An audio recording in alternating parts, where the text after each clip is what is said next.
Hey everyone, welcome to the part 15 edition of AMA Ask Me Anything of ClariTea Chat, and this is the 74th edition of ClariTea Chat. Welcome with a cup of tea.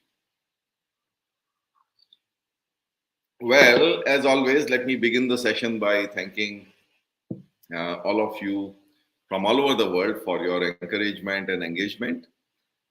Please keep sharing your feedback on your expectations and what's going as per your expectations. What can we do better?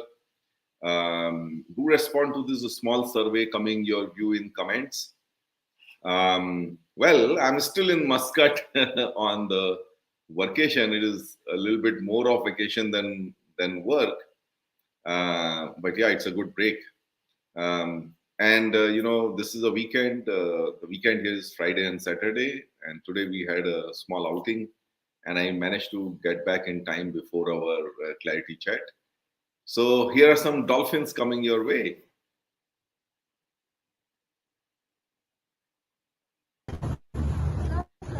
Wow!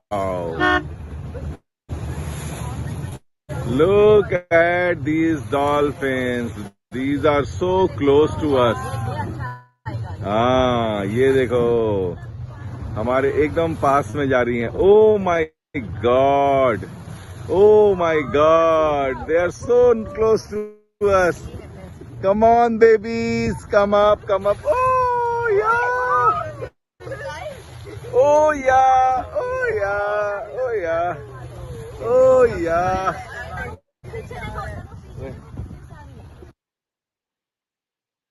Well, so this was a dolphin chase we went on today morning.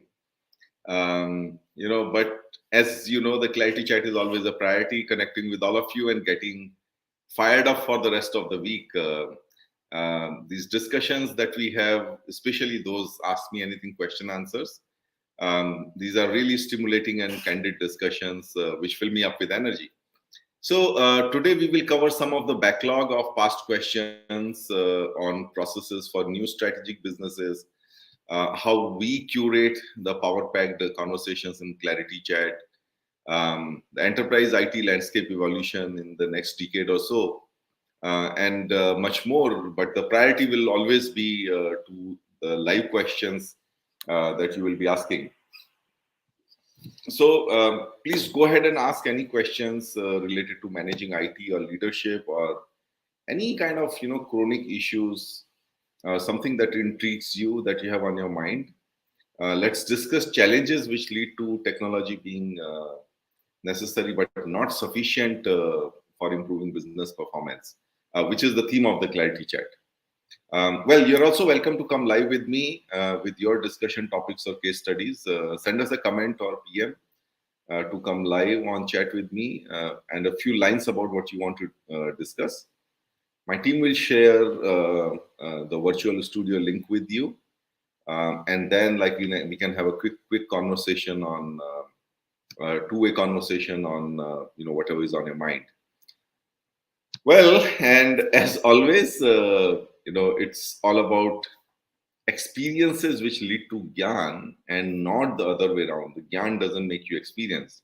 So as always, we will discuss the practical experiences and case studies. And yeah, you're free to gather your own insights from these experiences. So you'll either get honest answers or case studies or practical approaches and what I stand for, the first principle thought processes.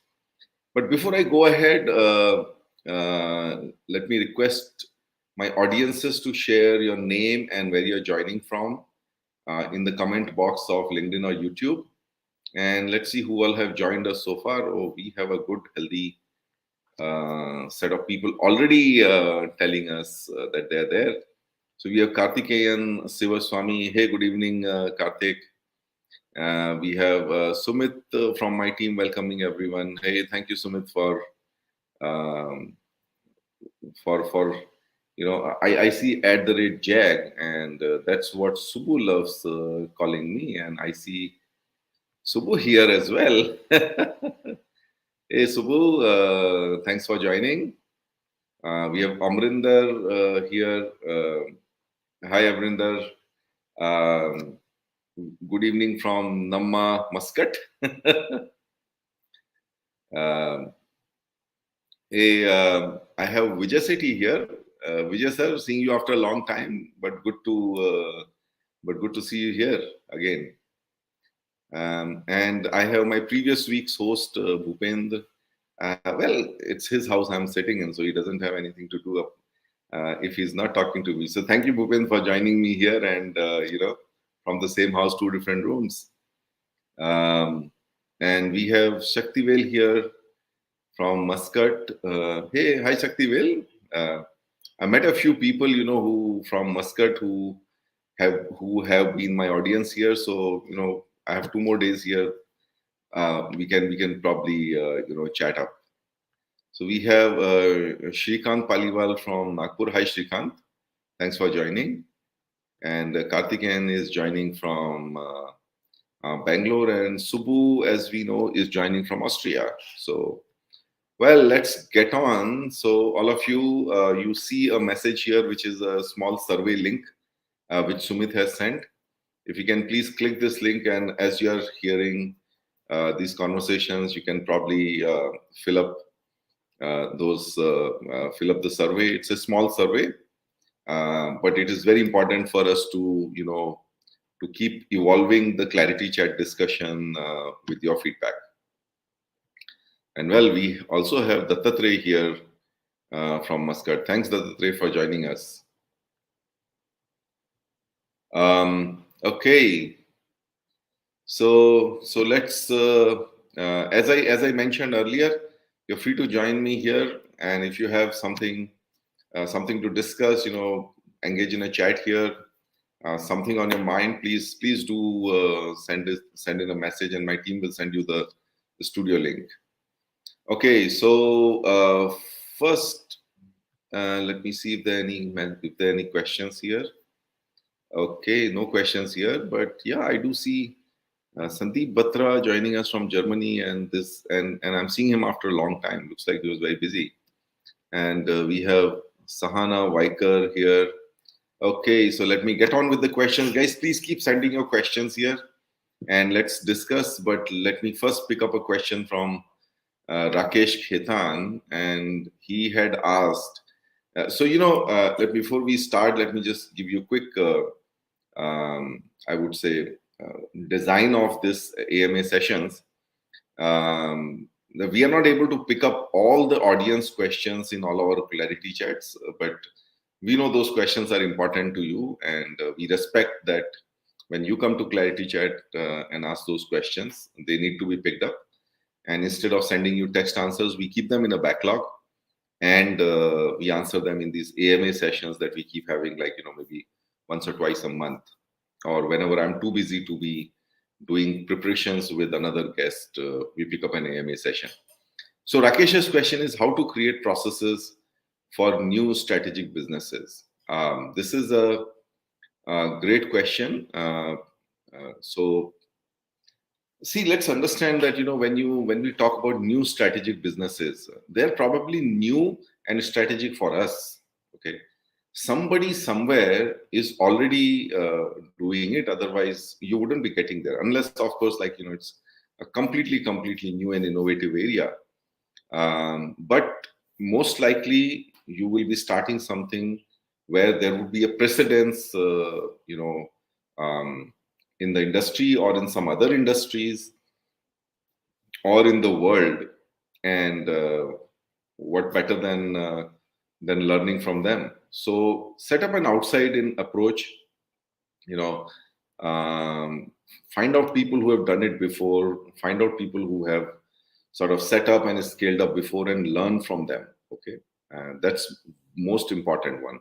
And let me give you one, you know, one experience here. So when I was in GE transportation, the business was sold to Webtech, and I not only we had to do the entire transition, but we also had to manage a team of about 100 plus people, their motivation, their questions, and all of that. So instead of figuring it out all by myself, I started checking out all the businesses that GE had sold before, and who were their technology leaders at that time. And of course, my team helped me. My team and my peers in GE, they helped me reach out to those people, and those guys were actually very helpful and forthcoming to give us a sense of what it is to sort of come out of GE, how to manage the transition process, how to manage the team motivations.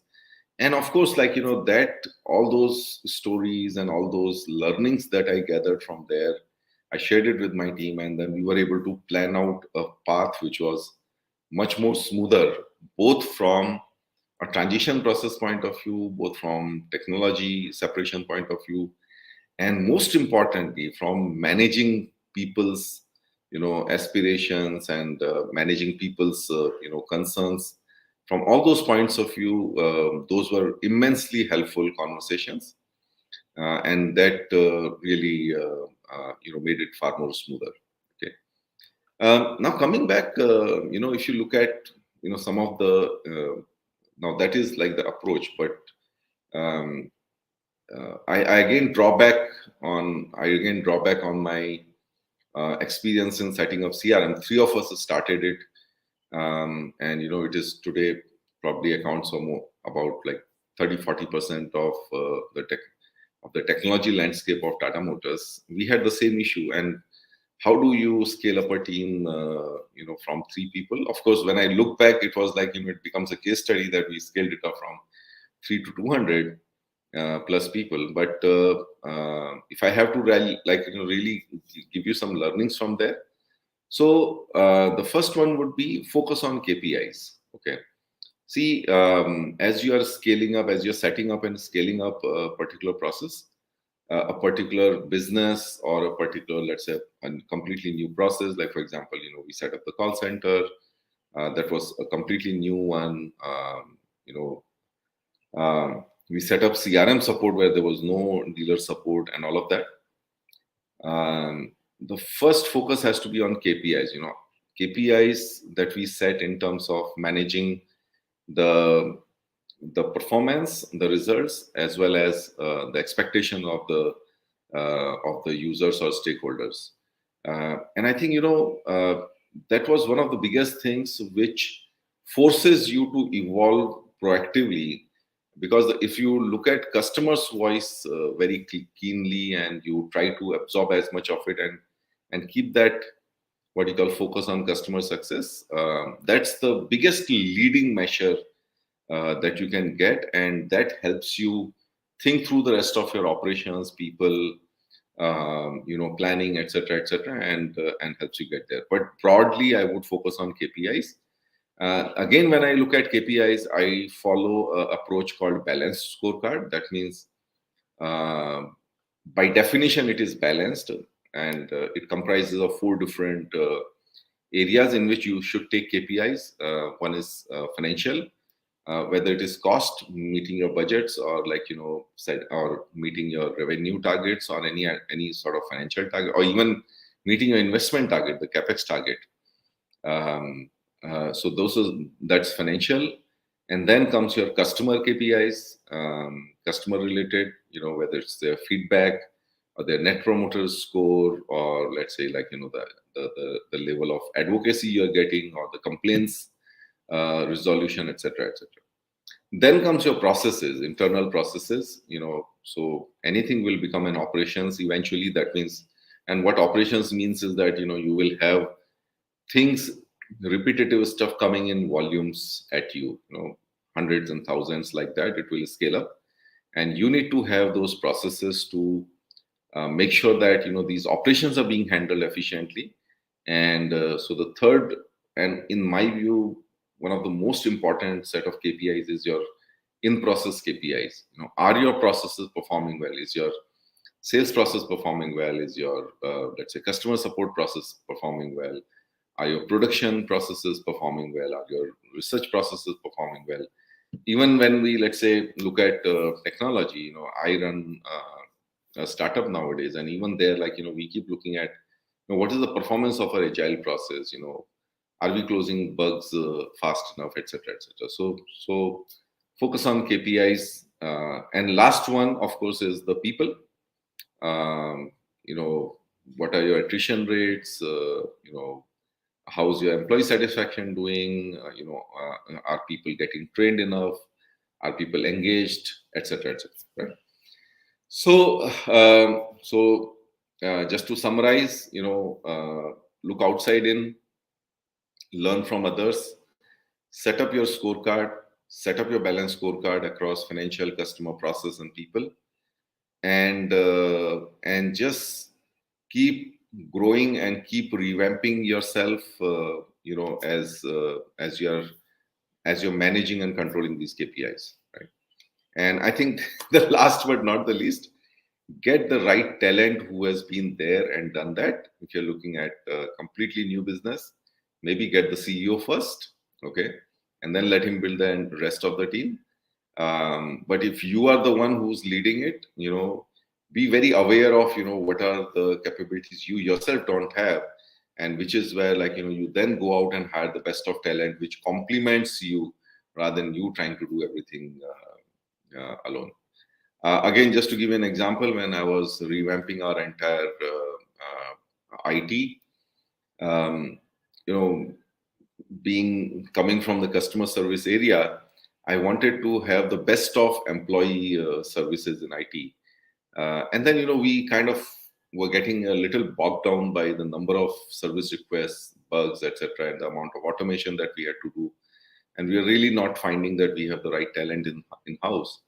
So I looked around at different industries and said that, which is the industry where, these numbers are like, they don't really mean anything. I mean, in automotive, those numbers seem to be large, but is there another industry where these numbers are small? And we found that telecom industry, by definition, is one where the numbers are like 10x or 50x higher in terms of the support volumes that they have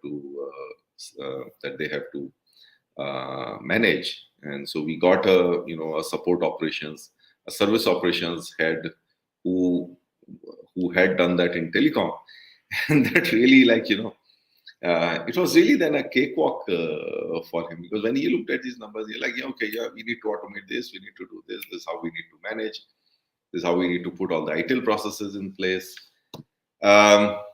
So set up KPIs, get the right talent, don't try to do everything yourself, and learn from outside. Well, let me see if there are any questions here. The questions have started pouring in.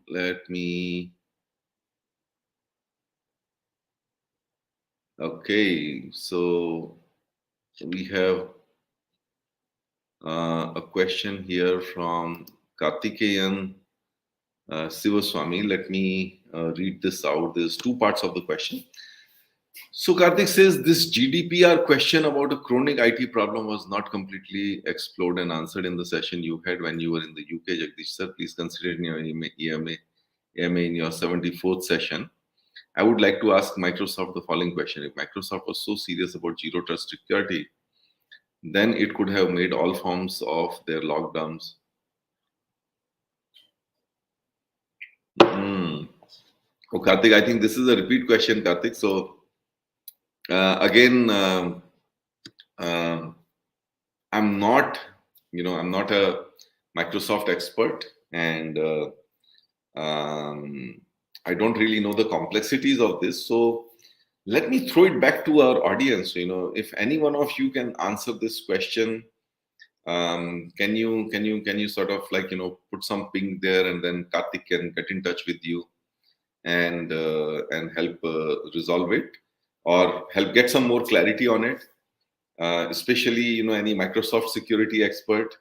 I'm sorry, Karthik, but this is like too deep a technical question for me. Okay, let me move on from here.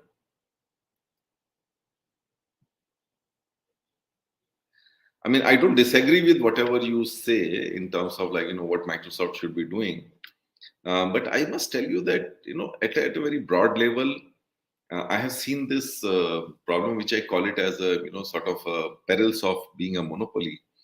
That you tend to get away more and more from users, and you tend to rely more and more on your communities to solve problems. You tend to not have any kind of face to the consumers. Okay, and I think a lot of what you are saying here, Karthik, is coming from that particular, I would say, problem that we have. um, I can't solve your problem, but I can share with you my experience also, which is something similar. That I mean, I've had problems with LinkedIn, in running my ClariTea chats. Completely unexplainable problems. I'm not the one who complains, so I always raise a service request. There is a service request. They started asking for things that they knew that I wouldn't have, but I was like, guys, you should have it in your logs if something goes wrong. Well, we kept reopening the tickets, uh, trying to collaboratively work with them, but yeah, I think beyond a point, they don't care less. So if it is something frustrating, I would say that don't lose your sleep on it. Okay, some of these technology monopolies, they are far removed from users, and I mean, I'm not saying that they don't do their job. They do their job, but they work at a very different level, where they may not have time for you and me to solve a very specific complaints. That's the most honest answer you can get from me. Okay. Okay. Any other questions? Please keep shooting. And Karthik, if you have something which is less technical in nature, I'll definitely pick it up. Okay. Okay. So we have, well, Sandeep. Yeah, you joined after a long time. So let me pick up the next question from you that you asked earlier. How do you connect experiences of ClariTea Chat guests with power-packed questions? Okay. So, Sandeep, I have been part of these conversations, interviews, where I have been interviewed by people, and I have read many of these, um, media articles about, like, when you are like trying to narrate the story of a person, and typically, these become chronological conversations. So where they say that, hey, I did, I passed out of college, and I did this, and I did this, and I did this, and I did this, and then towards the end, there's something about my personal life, my kids, and my hobbies and my food preferences and all of that.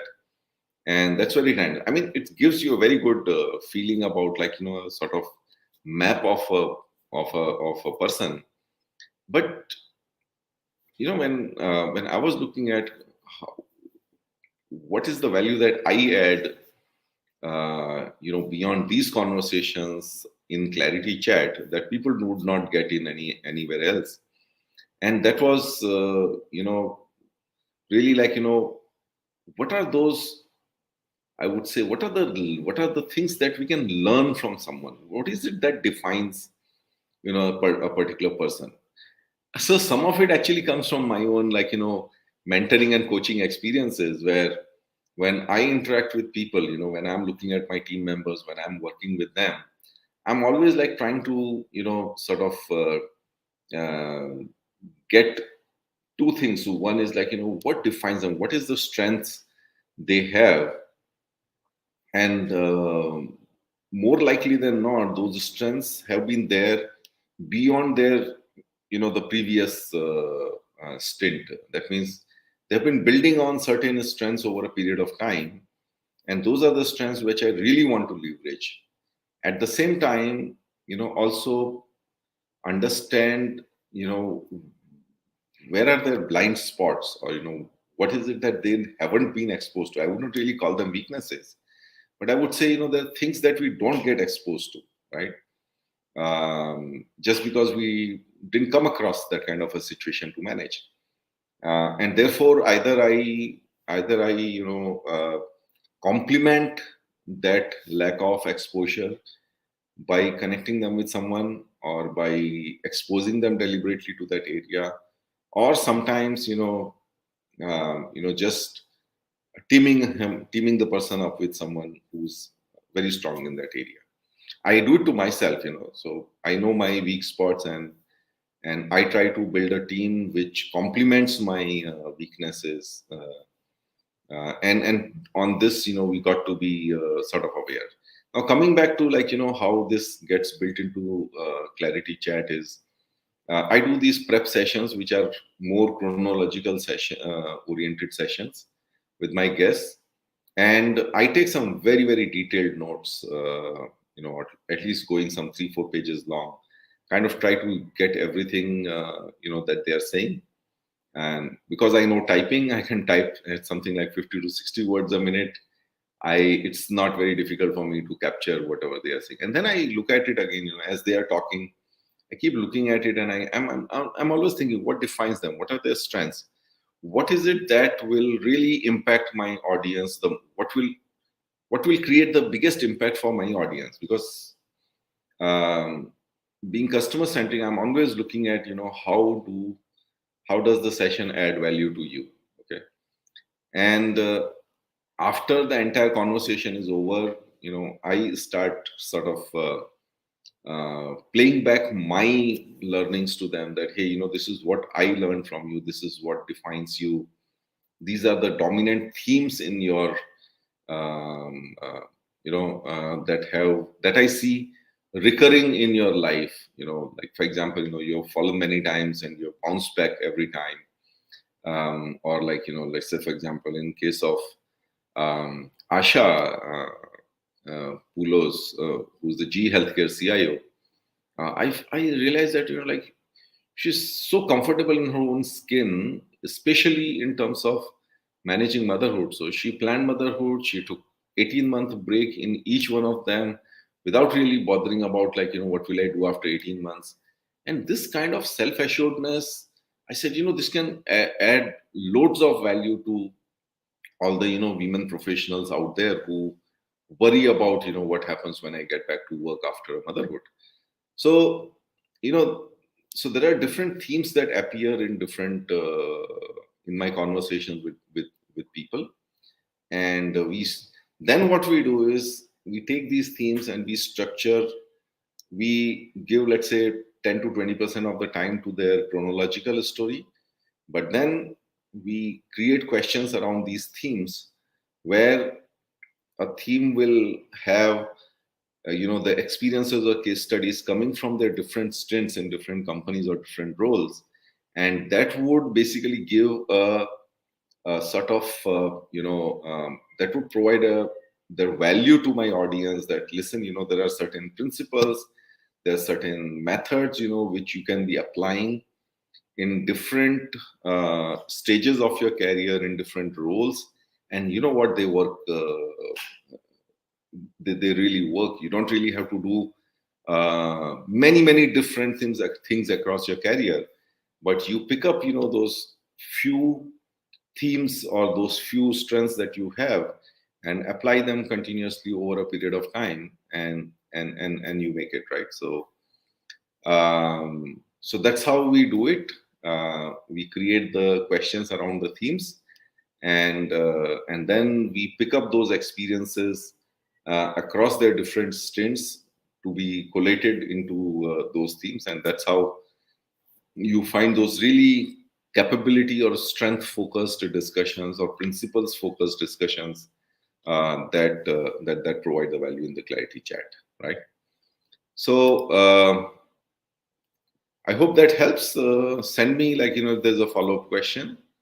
And meanwhile, are there any other questions? Okay, so yes, I can see more questions here. I have a question from Sajithkumar Swaminathan. Okay, so consulting versus engineering, career path to aspire for in the future. um, See, we have to really look at, see, in my view, there's nothing good or bad in this world. We have this duality in mind. I'm also a spiritual person, and one of the pillars of spirituality is that you have to go beyond duality. You have to go beyond this or that, good or bad, right? We have to be less judgmental and more accepting and more, I would say, uh, studious about these things. So when you say consulting versus engineering, my first thing is that you first define what is it that you like to do. Where is your interest, and go down into, like, what is it that defines consulting, what is it that defines engineering. You want to create something new, you want to go deep down into a certain area of technology. You love creating stuff, you love dirtying your hands. Oh, engineering is for you. Consulting is like, you pick up knowledge from different from a diverse range of places, and then, like, you love to work with clients, you love to solve their problems with the repository that you have gathered. That's consulting for you, right? And well, they are not one versus the other. I have, one of my colleagues who was like so hands on, became a, so he was my second hand, my right hand person in terms of getting things done, execution was his biggest strength. And then, like, he became a CIO, and then now he is into consulting. So you can pick up all the knowledge that you have gathered, practical knowledge that you have because you have done things with your own hands, and you can then help people, which is exactly what I'm doing. I was very hands on, and then became more strategic and executive in nature. And now, I'm consulting and advise people, and a lot of that advice, um, uh, including what I share in these sessions, comes out from my experiences. So I wouldn't say one versus the other, but in terms of getting it a little more, let's say, practical twist to it, I would say, try your hands at everything and see what really, what is the frequency at which you resonate. That frequency belongs to consulting or engineering, but you first have to sort of vibrate at different frequencies to figure out that, which is the one which resonates with you. I'm a mechanical engineer, very hardcore. um, I would say, so much so that in 90s, when these IT opportunities were everywhere, I decided to stick to mechanical engineering, become a service engineer.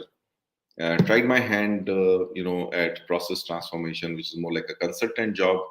Got good at it, and then I came to IT to help with the program from a subject matter point of view, and then sort of, it kind of resonated, in terms of what kind of difference I could make with technology. With my first stint focusing on customers, my second stint driving organization transformation, and then my third stint, which is like, being able to use technology to create a massive difference. And so then I stuck to technology. So like that, I would say, just to summarize, number one, try different things. Don't stick to something especially early in your career.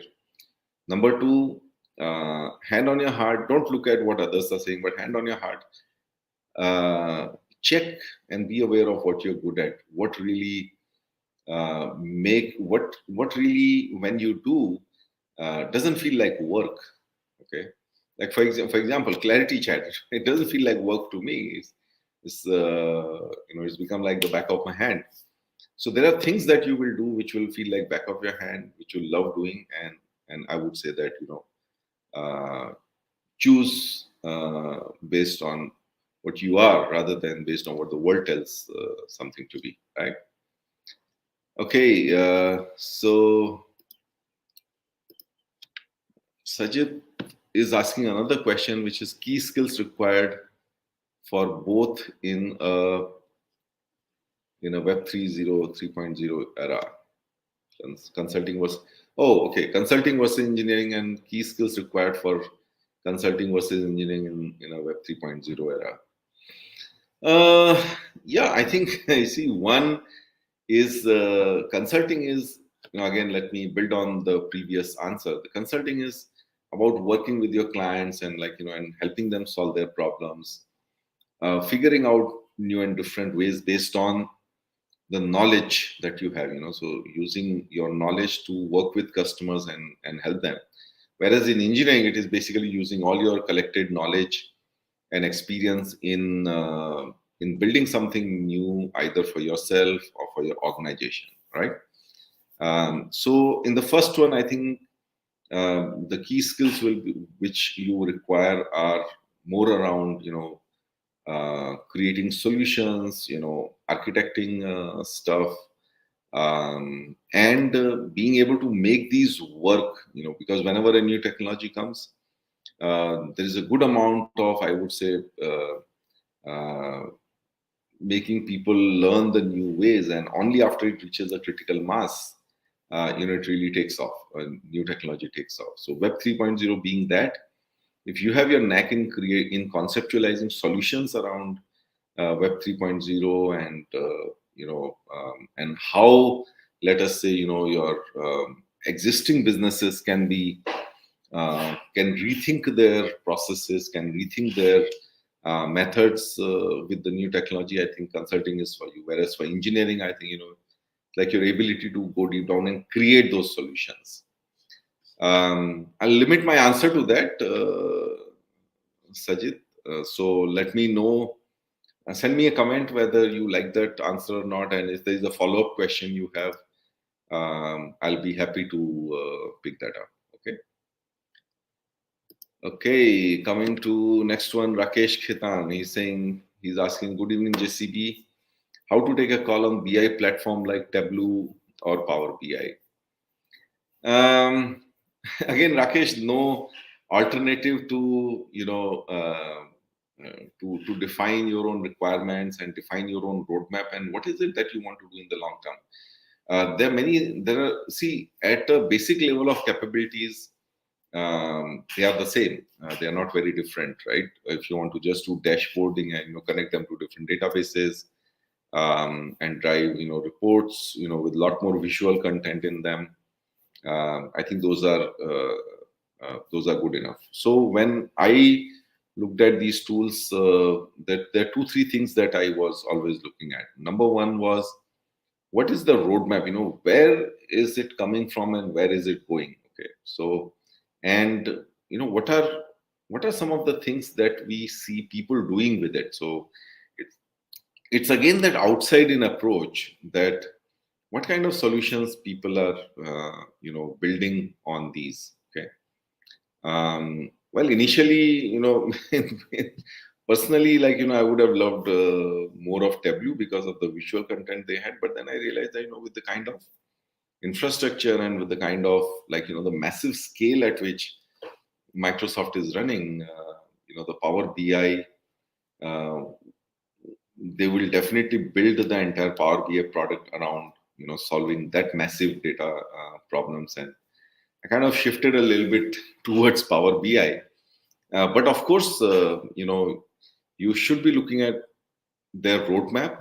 You should be looking at the scale of problems that they are addressing, and no alternative to having deep dive discussions, with these with the respective product and pre-sales people to understand the capabilities and always map them to what you want, right?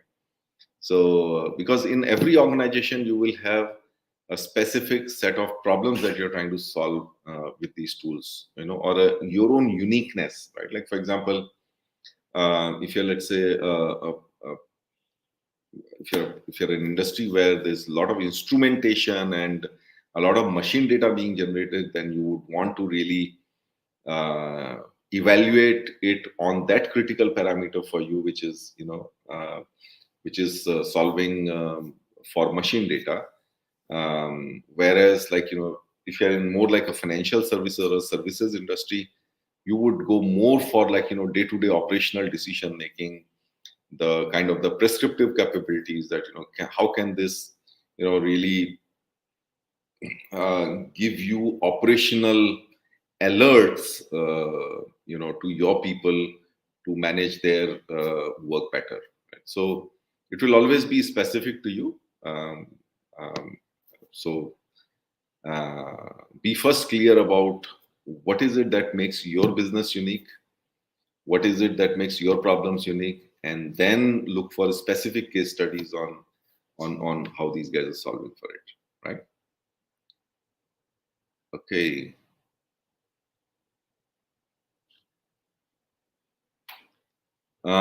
So I have another question from Karthikeyan. Thankfully, this is not so much of so much of a technical question. Thanks, Karthik.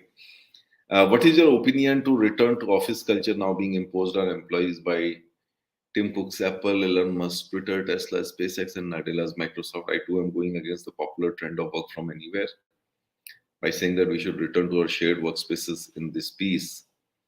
With the routine set of working hours, individuals wouldn't have to be available during non-work hours. Proximity, they say, familiarity breed contempt.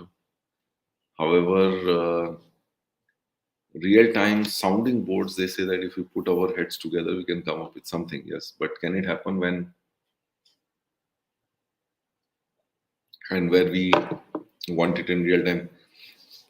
Hey, Vinay, can you please remove the banner so that Karthik's comment doesn't hide my face? And then if I try to manage it, my forehead doesn't get cut by the banner. Thank you. Okay, it's better. If you put our heads together, we can come up with something. Yes, but can it happen when and where we want it in real time? If we are all dissociated by the physical context, of which everyone finds themselves in the remote work from home situation. Progress and productivity aren't always structured and linear in a way that can accommodate the chaotic nature of life. What I mean by that is that our need for impromptu and extempore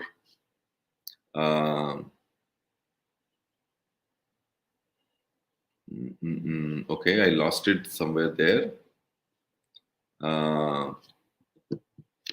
In combination of scenario in life, if we are not facing the same context as the person on the other side of the conference meeting is facing, we have to understand the predicament fully, which is impossible unless we face it ourselves. Let's get those vaccine jobs and get back to our shared workspace. Karthikeyan, the first reflection I have on your question is that you're a prolific writer, so you should try your hand at writing, and it's like I think you write whatever you write it very passionately. So my compliments to you. Yeah. So first question is like return to office culture. What is my opinion on return to office culture now being imposed on employees? So return to office is a reality. I think what pandemic brought to us was an exception in terms of uh, forcing us to work from home, and that was the time when technology came to our aid, that we could work remotely. But I think one of the things that technology cannot replace is the human interaction. Um, Despite whatever amount of technology we bring in, the social part of your life, cannot be replaced. You cannot, like, for example, we can do an experiment. Uh, you know, say, we try to be in a room alone and we try to connect to everyone in office through, let's say, Teams calls or Zoom calls, and our family through WhatsApp video calls, and order everything online, you will realize that that uh, how complicated, or how odd that entire experience would be. Okay, so let me tell you where I'm coming from, Karthik. When you're looking at any problem, so one way to really look at the extent of it, or to really sort of look at the bizarreness of it, is when you really amplify it many times. So we are talking about 8 hours working remotely on these calls and videos, and just amplify it to say cover your entire 24 hours, and you will realize that, oh my god, this would be like really really odd. Now, so therefore, the first answer is that it's not sustainable. 8 hours of your life, something that gives you your the income and the lifestyle, and the meaning from, in terms of using your professional knowledge, experiences, etc. The entire part becoming digital doesn't make sense. Okay, that happened for a reason. And now, if you look at, was it like as bad an experience working 8 hours from home? No, we learned a few things where it can help, where working from home helps. Like, for example, you can avoid 4 hours of traffic every day when you are working from home, and that 4 hours, well, our organization ate up those 4 hours in terms of extra work from us. But let's say, if it can be balanced by giving some amount of that time to our family, to our fitness, to our hobbies, and then and then also to our organizations. So we saw that side of work from home, where we got more time for ourselves, and we didn't really have to get up every day, take bath, iron our clothes, and then take a commute to office, even if your office was nearby. And some of these things, I would say, were good, but some of these things also were on the side of laziness, or on the side of, let's say, casualness. So I would say that life is always, it's never either or. It's a good balance of things. So work from home once in a while is definitely welcome, when you have things to take care of, somebody sick in the family, any kind of personal exceptions. But think of it like, it was not. Most of the organizations, most of the modern thinking organizations had that concept already, a hybrid working operation. Like, for example, 3 years I was in GE. I think almost every week I would have worked at least one day from home, and maybe sometimes 2 days work from home. And that actually avoided me a lot of Bangalore traffic. I could do certain other things. I could take care of some things at home, etc., etc. So so I would say it's neither this side or not that side. It should be a hybrid approach. Okay. All the other things that you are saying, that if you put our heads together, we can come up with something. Yes, always works. And then, as we are getting used to this hybrid mode of work, we park time for those things where we have to put our heads together to create something new, on a day when everybody is in the office, and then we keep some of our regular, let's say, operational stuff on the days that people are working from home. So, at the end of the day, we'll have to coordinate it well, right?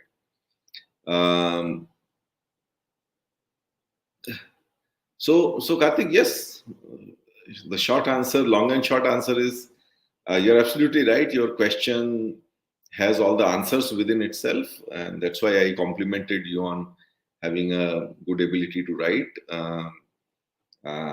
And I sort of agree with you. But yes, I would say that, like, life is about balance. Life is not about either or. Yeah. Okay. So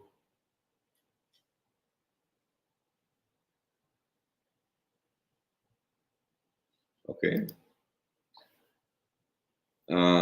So coming to your latest comment, you're saying that in my second question, part 1 of 3, I should talk about familiarity breeds contempt. Of course, familiarity breeds contempt. I think, just on the lighter note, if you want to see how familiarity breeds contempt, look at all your, personal relationships. Like uh, the kids and parents don't see eye to eye because familiarity breeds contempt. The spouses fight a lot because familiarity breeds contempt. So, um, and that's that's the reality. So I agree with you, and that's again the reason I say that hybrid is good.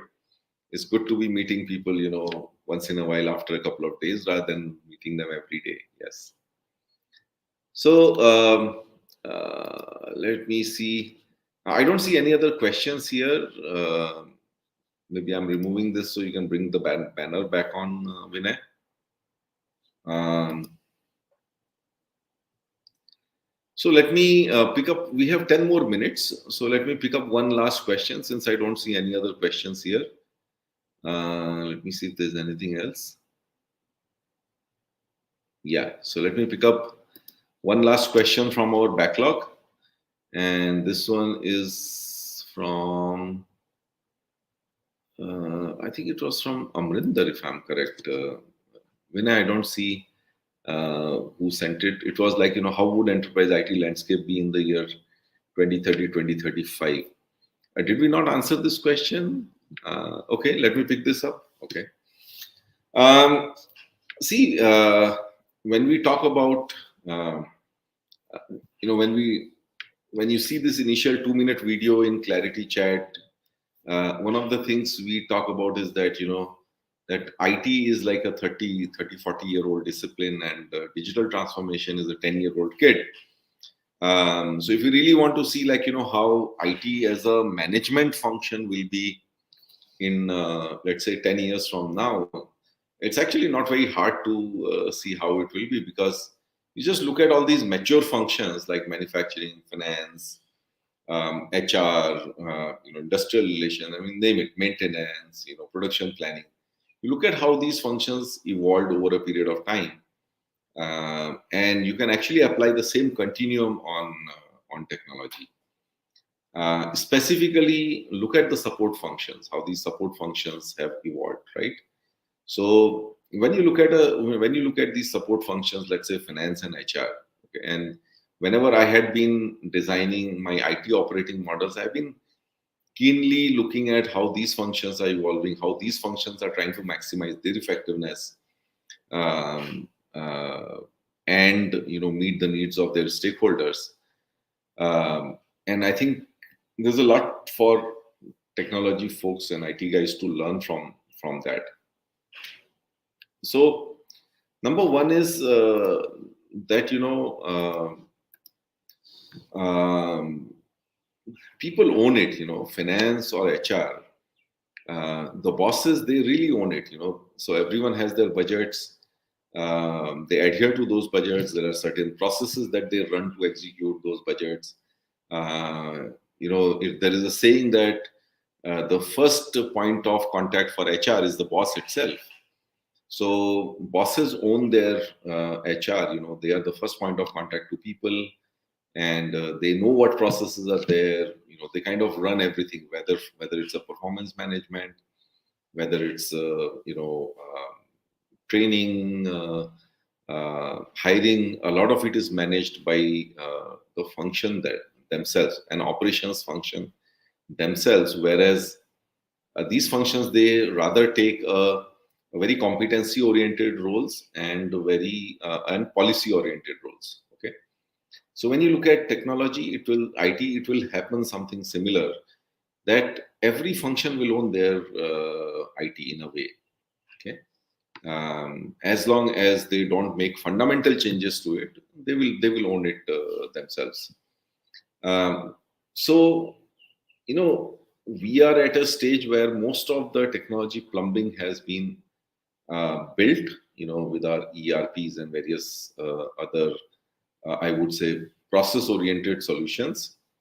And what I definitely see is that one way operations functions will own their technology is through, this adoption of these low-code, no-code platforms where you cannot change master data, you cannot change the fundamental business rules, you cannot change the process controls, but you can definitely, spin out new, let's say, new workflows. You can spin out, let's say, things, which can use existing data, existing master data or existing process data, and then, help you automate a few things here and there. So, but the critical point there will be to convert whatever you have done, whatever technology foundations you have built, convert those into APIs and expose these APIs to your business functions, uh, and let them sort of do their own thing on the fringes, as long as there are no fundamental, as I said, control changes or fundamental master data related changes they are seeking, right? So, IT would control technology. They would control the critical data in the organization. They would control the privacy and other things, but everyone else can use data in the way they want. So, on the process side, it will be the low code, no code. And on the information side, this is more likely to be the democratization of data in terms of, your citizen analysts, right? So people, every function having a couple of their own analysts, who would be looking at different, I would say, data sources, and then, trying to get all these things into, some, I would say, practical models which will be based on data, right? So, and I have seen this happen. It's not really a dream, but, in some of the forward-looking organizations, you have let's say the analytics team, which does more of, putting data into these data lakes, and then bringing in data democratization, training the analysts in different parts of businesses, and they do their own thing in terms of leveraging data for their business improvement. So policies and controls, of course, functional partnerships is another one. Now, when you see these finance, HR kind of functions, they give a business partner to the each of the operations functions, and this person is, more or less on this. The person sits on the staff of the operational leader. Okay, now that kind of partnership, that kind of business partnership, is absolutely important because. It gives a certain amount of empowerment and a certain amount of, I would say, do your own thing to the function in terms of this person, like, solving all your HR problems or technology problems or finance problems. But at the same time, this kind of a network of your partners, let's say HR partners or finance partners or IT partners, also gets you a good sense of, where these functions are going, what kind of problems they are facing, what kind of strategies they are, like, they are struggling to execute, etc. And all this entire sensing network allows you to, be forward looking and be solving problems before they become, critical to these functions. So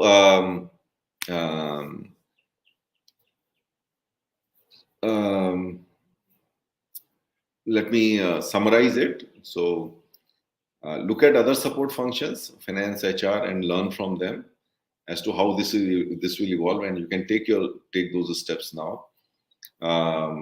Stuff like low code, no code, and this citizen reporting. They will take a good amount of load off the technology teams in terms of being able to spoon feed businesses on whatever they want. They'll allow you to control the most of what is critical to the organization while delegating the rest of, where people need to sort of figure out new processes, new workflows, new approval mechanisms, etc., right? And finally, it's all about collaboration, the partnerships, the way the way it's a no-brainer for HR and finance to give HR business partner or a finance partner to any of the functions out there, I think it should be a no-brainer for IT to be giving these business partners to any of these functions who solve their business problems on a day-to-day basis, while you do more of the policy and technology and the roadmap and all the other stuff. So we are on the dot, right on the dot, and we have. Let me see if there's anything else. Okay, no. So let's end the chat today at this point. So thank you, our audience, all of you in the audience, for attending and engaging. And before you drop off, may I request you again to take a few minutes to share your feedback on the ClariTea Chat. You'll see a survey link coming to you again right now. But just to kind of give you a sense of what this survey includes, it has like what time suits you better to watch ClariTea Chat. Is it like Saturday, or is it Sunday or Tuesday, any of the weekdays? So please send me your feedback. Or if you're just watching the recording, so the date and time doesn't matter to you, that's also fine, right? And in the length of ClariTea Chat, is it like too long, too short? How does it justify its name? Where does it add value to you? What do you like best about ClariTea Chat? What you don't like about ClariTea Chat? What changes would you want to do? And then some basic, I would say, demographic information. So, and then of course, like what stage of career you are in. I want to know whether what's the mix in the hierarchy in the organization that people are watching and trying to gather more value from ClariTea Chat, right? So so that's all for today, guys. Do take this survey and tell us more about, give us feedback, give us more awareness. Thank you everyone once again, and please enjoy your weekend. And not to forget, all of you who are watching the recorded version, big thanks to you too. And we will be back next Saturday, yes, 12th of November, and we have an exciting chat coming your way, a cancer survivor, a woman leader, and loads of insights. Be there next week, next Saturday, 5 p.m. India time. I'll be back in India. So see you then. Bye-bye. And have a great weekend.